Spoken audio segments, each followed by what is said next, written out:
Hola a todos, ¿cómo les va? Bueno, quisimos hacerlo por Zoom, pero no salió. Se ve que hay un tema de internet.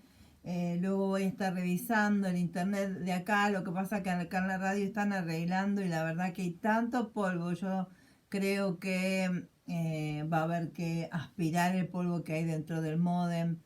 Se está arreglando en la radio, así que ese es el motivo. Bueno. Pero vamos a hacer la lección, yo la voy a grabar y después ustedes la van a poder ver. Estamos hablando de tabernáculo, Dios los bendiga a todos. Los vi un poquito y me dio alegría y bueno, ahí vamos, vamos con la lección de este día. Vamos a estar viendo en la página 13, que es el altar de bronce. Y esto está en Éxodo 27 del 1 al 8. 6 cosas básicas para saber del altar de bronce. Yo voy a enviarles un PowerPoint que había preparado de 4 filminas, 5, para que ustedes vean. Una cosa es el altar de bronce y otra cosa es realmente poder verlo. Es sorprendente. Bien, entonces el altar de bronce.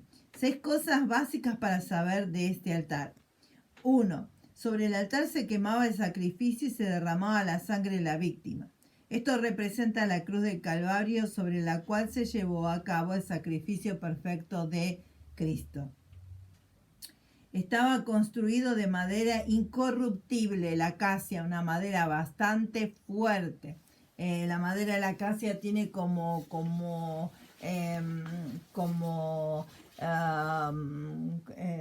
ay, no me sale la palabra. Bueno, es una madera que es dura, muy dura, muy dura, muy dura de que le penetren algún tipo de animalitos, algún tipo de bichos que entran en la madera, ¿sí? Porque por su misma dureza, por eso tenía que ser de madera de acacia.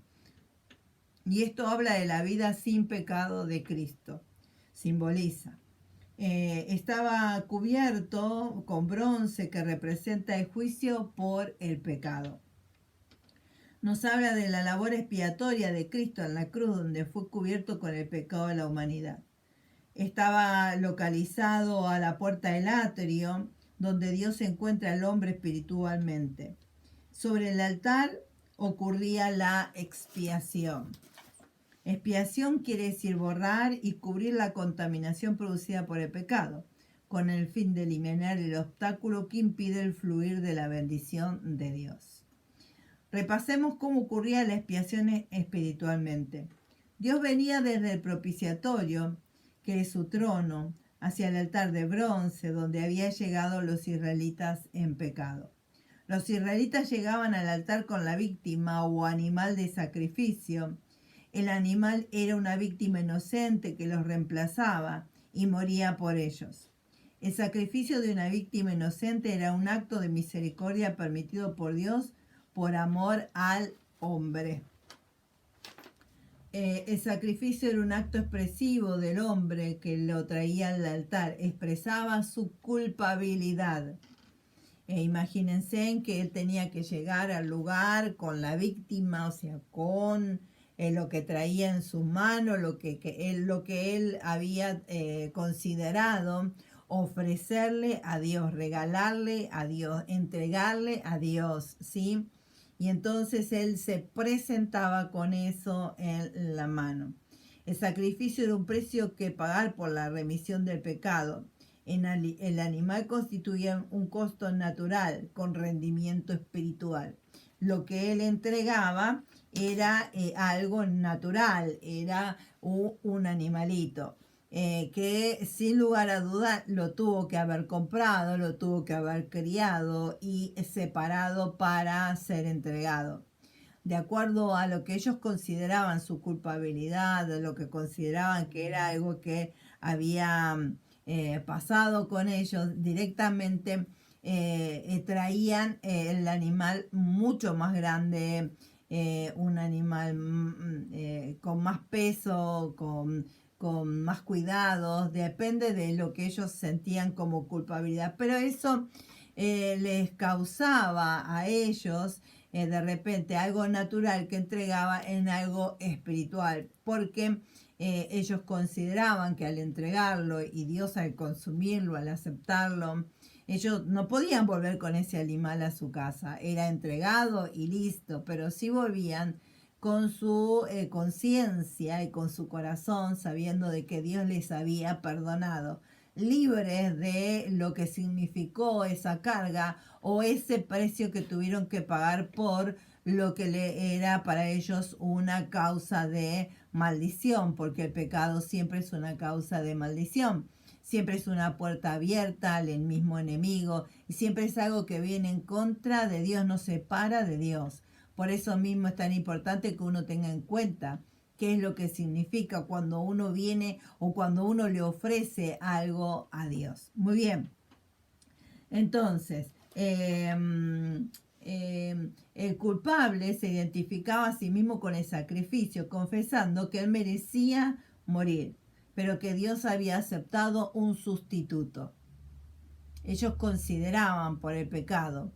¿Cuál era el pecado? Y muchos, por ejemplo, la idolatría, por ejemplo, ellos pecaban mintiendo y todo lo que los separaba de Dios. Algunos engañaban a las mujeres o a las esposas, otros maltrataban a sus vecinos y otros, bueno, así eran cosas que los separaban de Dios. Y entonces ellos tenían que ofrecer este animal que se ponía en lugar de ellos.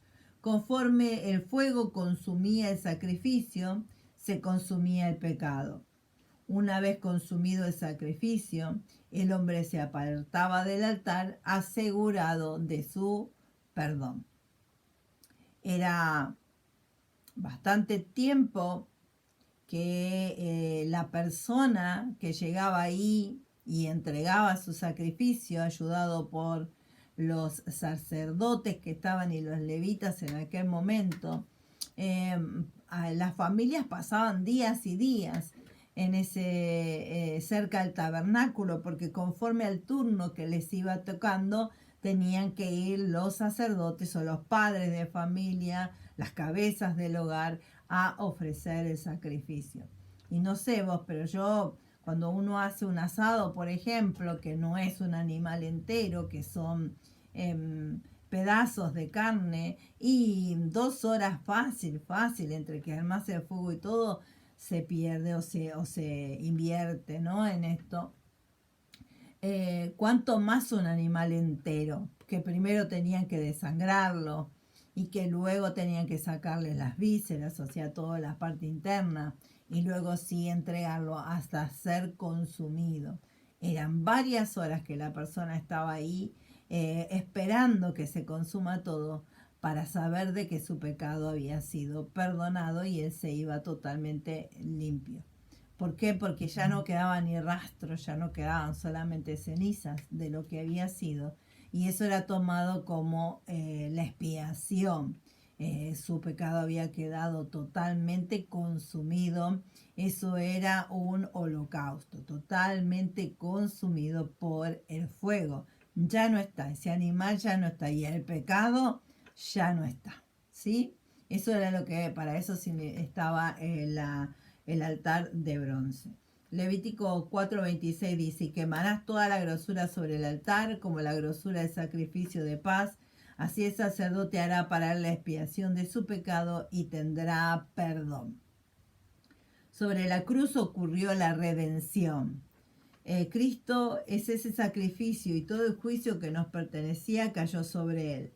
El sacrificio de Cristo fue un acto de justicia de Dios, porque Él demandaba un castigo por el pecado y un acto de amor de Dios porque proveyó un sustituto por el pecado, uno para todos, una sola vez y para siempre. A partir de Cristo ya no tenemos que presentar nosotros animales, porque Él ocupó ese lugar. Sí está bueno que nosotros presentemos ofrendas, que presentemos los diezmos, que presentemos, que hagamos pactos con Dios. ¿Por qué? Porque de esa manera es algo natural que nosotros entregamos, pero que tiene una causa espiritual, porque Dios se encarga de darnos todo lo necesario. Bien, Entonces, ese sacrificio de Cristo fue un acto de justicia porque Él demanda un castigo por el pecado y un acto de amor de Dios porque proveyó un sustituto por el pecado. El sacrificio de Cristo es un beneficio triple para el redimido. ¿Por qué? Porque hay limpieza de contaminación, perdón de culpas o pecado y liberación del castigo merecido. El sacrificio de Cristo es un acto de misericordia de Dios, porque el hombre, por su condición, no podía acercarse a Dios y Él proveyó el medio. Sin la sangre no había expiación entonces, ni redención ahora. La sangre tiene poder porque hubo derramamiento de sangre para cubrir la traición del hombre. Génesis 33, 6 al 10. La vida de los seres vivientes está en la sangre. Levítico 17, 14. El pecado es muerte y la sangre es vida. La vida cubría la muerte. Cuando Dios miraba, no veía la muerte, sino la vida. Levítico 17, 11 dice, porque la vida de la carne en la sangre está, y yo os la he dado para hacer expiación sobre el altar para vuestras almas, y la misma sangre hará expiación de la persona. El holocausto, aunque expiaba, no salvaba, porque la sangre no era perfecta. El sacrificio de Cristo fue perfecto y definitivo, porque la sangre era perfecta. La sangre de ese animal, aunque era un animal ofrecido, no era sangre perfecta, porque había nacido de esta naturaleza caída. Entonces, la expiación de Cristo y la sangre de Cristo es perfecta y por eso tiene tanto poder. Lo tuvo y lo tendrá. El sacrificio de Cristo es perfecto y definido porque la sangre era perfecta y definitivo. Hebreos 9, 11, 15 dice, pero estando ya presente Cristo, sumo sacerdote de los bienes venideros, por el más amplio y más perfecto tabernáculo, no hecho de manos, es decir, no de esta creación, y no por sangre de machos cabríos ni de becerros, sino por su propia sangre, entró una vez para siempre en el lugar santísimo, habiendo obtenido eterna redención. Porque si la sangre de los toros y de los machos cabríos y la ceniza de becerras rociadas a los inmundos santificaban para la purificación de la carne, cuanto más la sangre de Cristo, el cual mediante el Espíritu Eterno se ofreció a sí mismo sin manchas a Dios, limpiará vuestra conciencia de obras muertas para que sirváis al Dios vivo. Así que por eso es mediador de un nuevo pacto, para que interviniendo muerte para la remisión de las transgresiones que había bajo el primer pacto, los llamados reciban la promesa de la herencia eterna. En el altar de la cruz murió el Cordero de Dios que quitó el pecado, y su sangre no solo nos salvó, sino que nos cubre o nos protege de el mismo enemigo. El enemigo odia la sangre porque como un escudo sólido que nos protege, no la puede atravesar. Cuando pecamos movemos el escudo y quedamos expuestos al ataque de Satanás. No porque Satanás atravesó la sangre, sino porque encontró una grieta y se coló por ella. Por eso es tan importante que uno no le dé lugar. No le dé lugar, claro que sí. ¿Por qué? Porque uno le abre la puerta, ¿sí? Cuando peca. Por eso es tan importante no darle un lugar. Y dice, hay una pregunta. ¿Hasta dónde puede llegar la insensatez? Eclesiastés 9, 3 al 5 dice, este mal hay entre todos los que se hacen debajo del sol, que un mismo suceso acontece a todos, y también que el corazón de los hijos de los hombres está lleno de mal y de insensatez en su corazón durante su vida. Después de esto se van a los muertos. Aún hay esperanza para todo aquel que está entre los vivos, porque mejor es perro vivo que león muerto, porque los que viven saben que han de morir, pero los muertos no saben nada, ni tienen más paga, porque su memoria es puesta en olvido. Y qué tremendo es poder verlo de esta manera, ¿verdad? Porque lo que nos está diciendo es que mientras haya vida, hay esperanza. Y hoy nosotros tenemos esta verdad total y absoluta. Una verdad que limpia los corazones, una verdad que salva las vidas, una verdad que sana las enfermedades, una verdad total y absoluta. Un poder que hay en la sangre de Cristo que es eficaz más que cualquier medicina, más que cualquier droga, más que cualquier médico, y que la misma palabra tiene el poder para cambiar, para crear, un poder sobrenatural. Y eso es lo que nosotros tenemos que proclamar en este tiempo, que la sangre de Cristo tiene poder y que Jesús ocupó nuestro lugar en esa cruz. Somos libres, y no solo libres, sino que somos perdonados, como dice su palabra, santificados, apartados para su gloria.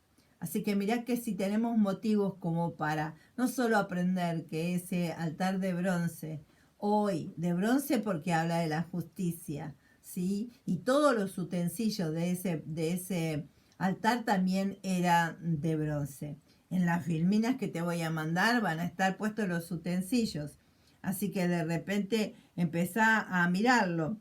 Una de las filminas dice, lo primero que los israelitas miraban al entrar al atrio era el altar de bronce. Era el mueble de mayor uso en el tabernáculo. Era cuadrado y tenía 4 cuernos, y esos 4 cuernos significaban o simbolizaban a los 4 evangelios, porque los 4 evangelios nos hablan de sacrificio entregado a favor nuestro. Representa también, los cuernos simbolizan fuerza y poder, porque eran de machos cabríos, de toros, ¿sí? Y eso significaba fuerza y poder. Representa el lugar del arrepentimiento.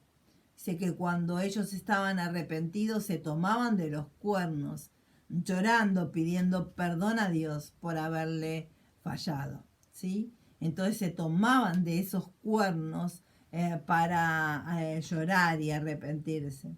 Representa el comienzo de una nueva vida. Cada vez que ellos salían de ese lugar se iban totalmente perdonados, renovados y con una nueva esperanza, y había cambios en algunos, en otros volvían al año que viene de la misma manera, pero los que realmente estaban arrepentidos y tomaban esta nueva oportunidad se iban con una vida nueva. Su nombre en hebreo significa lugar de matanza o matadero. Bien, bueno, después los utensilios. Dice, el Señor les dijo, harás también sus calderos para recoger la ceniza, sus paletas, sus tazones, sus garfios y braseros. Harás todos sus utensilios de bronce, porque el bronce, como te dije antes, representa la justicia.